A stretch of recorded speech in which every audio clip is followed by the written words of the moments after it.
സമൂഹ മാധ്യമങ്ങളടക്കം ഈ വീഡിയോ ഇപ്പോൾ വലിയ വൈറലാണ്. കഞ്ചിക്കോട്ട ഫയർ സ്റ്റേഷനിലാണ് ഞാനുള്ളത്. ഇവിടുത്തെ ഉദ്യോഗസ്ഥരാണ് ആ പട്ടിയെ സംരക്ഷിച്ചതും അതിന് വെള്ളം നൽകിയതും ഒക്കെ. ഇപ്പോൾ ആ സമൂഹ മാധ്യമത്തിലാകെ അത് ഭയങ്കര വൈറലാണ്. ഒരു മനുഷ്യത്വത്തിൻ്റെ ഏറ്റവും വലിയൊരു രൂപം എന്നൊക്കെയാണ് അത് അതിൻ്റെ കമൻറ്റുകളിൽ പലതും വരുന്നത്. അപ്പോൾ എന്താണ് അത് കാണുമ്പോൾ തോന്നുന്നത്? ഫയർ ആൻഡ് റെസ്ക്യൂ സർവീസിൻ്റെ ആപ്തവാക്യം എന്ന് പറയുന്നത് വി സർവ് ടു സേവ് എന്നുള്ളതാണ്. ആ ആപ്തവാക്യത്തിനെ അന്വർത്ഥമാക്കുന്ന രീതിയിലുള്ള പ്രവർത്തനമാണ് നമ്മുടെ കഞ്ചിക്കോട് ഫയർ ആൻഡ് റെസ്ക്യൂ സ്റ്റേഷനിലെ ക്രൂ അംഗങ്ങളായ സന്ദീപ്, നാഗദാസ്, ഇദ്ദേഹം senior fire and rescue officer Jayan, ഇവർ അന്ന് നിർവഹിച്ചത്.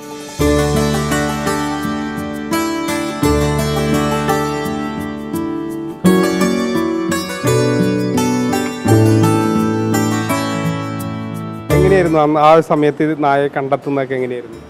ഞങ്ങൾ കോള് പോകുന്ന സമയത്ത് കൈരളി സ്റ്റീലിൻ്റെ ഒരു വലതുവശത്തായിട്ടാണ് ഈ ഫയർ ഉണ്ടായത്. ഞങ്ങൾ കോള് പോകുന്ന സമയത്ത് അത്യാവശ്യം നല്ല ഫയർ തന്നെയായിരുന്നു. കൊച്ചുപട്ടിയുടെ ഒച്ച കേൾക്കുന്നത്. അപ്പം ഞാനും പിന്നെ നാഗ സാറും അതേപോലെ ജയൻ സാറും അത് എവിടെയാണെന്നൊന്ന് തിരഞ്ഞു നോക്കി. ആ മുള്ളെല്ലാം മാറ്റി പട്ടി എടുക്കുന്ന സമയത്ത് ഈ ഫയറിൻ്റെ ചൂടും അതുപോലെ തന്നെ പുകയും ഇതെല്ലാം കൊണ്ട് അതിന് ശ്വസിക്കാൻ പറ്റാതെ, അല്ലെങ്കിൽ എന്താ പറയുക, നമ്മൾ ഈ അത്രയും തീയുടെ അടുത്തൊക്കെ നിൽക്കുന്ന സമയത്ത് നമുക്ക് തന്നെ ഒരു ബുദ്ധിമുട്ടുണ്ടാവുമല്ലോ. അത് ഭയങ്കര ഒച്ച ഉണ്ടാക്കിയിരിക്കുന്ന സമയമായിരുന്നു. നനയ്ക്കാൻ ഉപയോഗിച്ച ഓസിലെ വെള്ളം ഉപയോഗിച്ച് തന്നെയായിരുന്നു ഞാനതിന് ദേഹത്ത് വെള്ളം ഒഴിച്ചത്. ആ വെള്ളം ഒഴിക്കുന്നവരെയും അത് ഭയങ്കര ഒച്ചപ്പാടായിരുന്നു. പിന്നെ എൻ്റെ കയ്യിൽ വെച്ച് ഞാൻ അത്യാവശ്യം അതിന് വെള്ളം കൊടുത്തപ്പോൾ അത് നോർമലിലേക്ക് വന്നു. പിന്നെ ഞാൻ അതിൻ്റെ തൊട്ടപ്പുറത്ത് എൻ്റെ അമ്മ നിൽക്കുന്നുണ്ടായിരുന്നു. അപ്പോൾ അതിൻ്റെ അടുത്തേക്ക് കൊണ്ട് വെച്ചു. ഏകദേശം ഒരു 4 കുഞ്ഞുങ്ങളോളം അത് മരിച്ചു പോയായിരുന്നു. പട്ടിയുടെ കുഞ്ഞ് 4 മരിച്ചു. ഒരെണ്ണത്തിന് മാത്രമേ നമുക്ക് രക്ഷപ്പെടുത്താൻ പറ്റുള്ളൂ. ഇതിൽ പൊള്ളലേറ്റിരുന്നോ ഈ സേവ് ചെയ്ത? ഇല്ല, ചെറിയ പൊള്ളലൊക്കെ ഏറ്റിട്ടുണ്ടായിരുന്നു. വേറെ വലിയ ബുദ്ധിമുട്ടുകളൊന്നും ഇല്ലായിരുന്നു. ഫയറിൻ്റെ അകത്ത് കുറച്ച് സ്പേസ് മാത്രം, ഒരു അത്ഭുതകരമായ രീതിയിൽ കുറച്ച് സ്പേസ് മാത്രം അവിടെ കത്താതെ കടന്നു. ആ സ്ഥലത്താണ് ഈ നായക്കുട്ടി ഉണ്ടായിരുന്നത്. ഈ എടുത്തു കഴിഞ്ഞപ്പോൾ നാക്ക് നീട്ടിക്കൊണ്ടിരുന്നു. അപ്പോൾ വെള്ളത്തിന് വേണ്ടിയിട്ട് ഒരുപാട് ദാഹിക്കുന്ന മാതിരിയായിരുന്നു.